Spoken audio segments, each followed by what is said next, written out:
The Green Bay Packers are at a pivotal crossroads, and the whispers of trades, potential new signings, and the direction of the franchise are swirling stronger than ever. Fans, where are you watching from today? Let's hear your thoughts on the latest developments surrounding our beloved Packers. As we dive into today's news, it's clear that the front office is determined to shake off the mediocrity that plagued last season. The Packers finished 2025 on a disheartening 5-game losing streak, capped by a humiliating playoff exit against the Chicago Bears.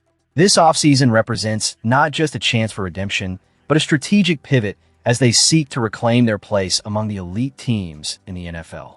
Coach Matt LaFleur has been vocal about the new draft class, emphasizing that while they might not be immediate stars, their potential shouldn't be underestimated.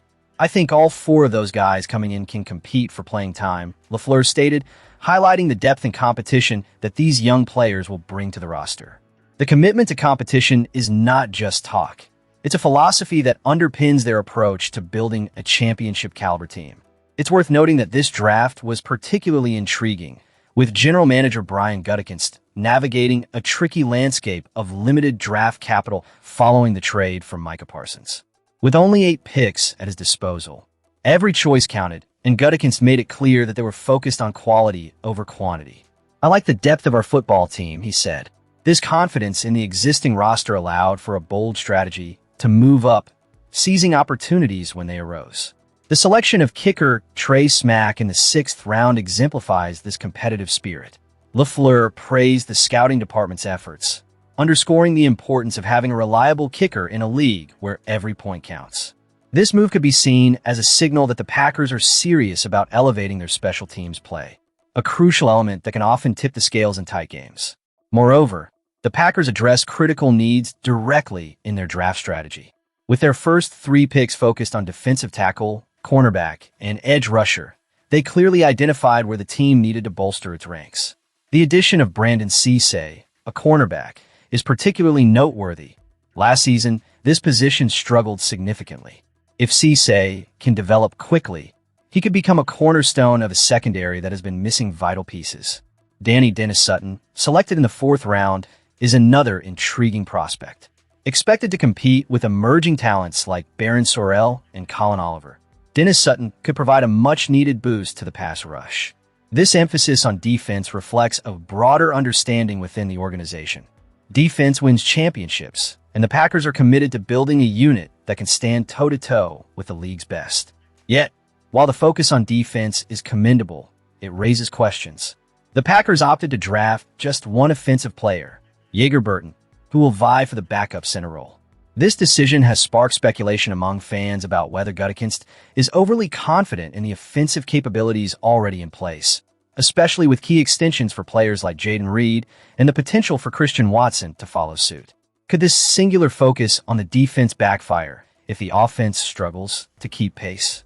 The hope is palpable among fans that this draft class can not only fill gaps, but also elevate the team's overall performance. Gutekunst's post-draft comments reflect a cautious optimism. "These guys I think are going to be really good additions," he stated, underscoring the belief that while the team is solid, improvement is always on the horizon. As we transition to the next segment of our discussion, it's clear that the Packers are making strategic moves with their eyes set firmly on the future.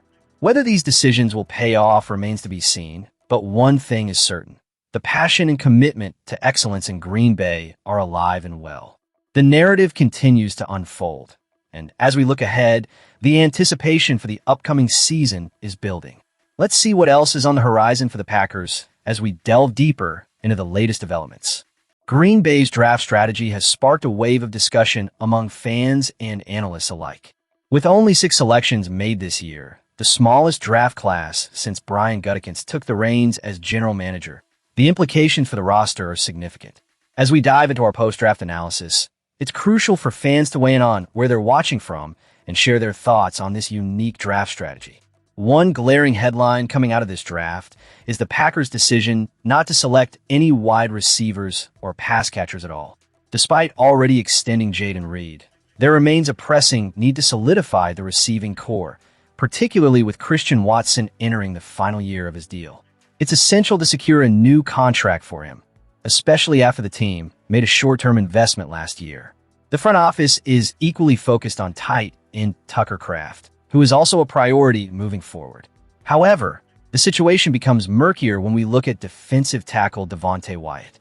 This offseason, the Packers made a splash by signing veteran Javon Hargrave to a 2-year deal and then trading up in the 3rd round to draft Chris McClellan. Wyatt is currently playing under his 5th-year option, and while it would be beneficial to negotiate an extension that could lower his cap hit, we must consider that Wyatt entered the league as an older prospect. At 28 years old, his window for improvement is closing, and despite being noted for his efficiency as a pass rusher, he is yet to develop into a well-rounded interior lineman, which undoubtedly affects his value in our defensive scheme. In terms of offensive additions, the draft yielded just one, an intriguing choice in Jager Burton, a center/guard hybrid who hasn't played tackle since high school. This raises eyebrows, especially considering the Packers could have re-signed Rasheed Walker, who left for a modest deal with the Carolina Panthers. This decision signals a clear message. The Packers are placing their faith in Jordan Morgan to step into the role of starting left tackle. If that doesn't pan out, the alternatives seem limited to Darian Kinnard or shifting Anthony Belton back to tackle, a move that might not inspire much confidence in the fan base. Looking at the offseason as a whole, the Packers have made strategic moves by signing Javon Hargrave, Benjamin St-Juste, and Sky Moore in free agency, along with trading for Zaire Franklin. With 6 draft picks and additional undrafted signings, it's clear that the major roster decisions have been made. Gutekunst has consistently stated that he doesn't subscribe to the idea of windows, but instead favors a steady process for building the team. So, unless something extraordinary occurs, akin to last year's unforeseen impact from Micah Parsons, don't anticipate any major acquisitions before the regular season kicks off. As we assess this draft class and the roster's future, it's important to remain engaged as fans. How do you feel about the Packers' direction? Are you confident in the decisions made this offseason? Let's keep this dialogue going as we prepare to transition into our next segment. As we wrap up our analysis of the Green Bay Packers' performance during the 2026 NFL Draft, it's crucial to dissect the choices made and what they mean for the future of this storied franchise. The Packers made 4 picks on the draft's final day, bringing the total to 6 new names that will be competing for roster spots in training camp. But let's not gloss over the decisions made here. General Manager Brian Gutekunst raised some eyebrows with the selections he made, particularly in positions that fans were eagerly anticipating.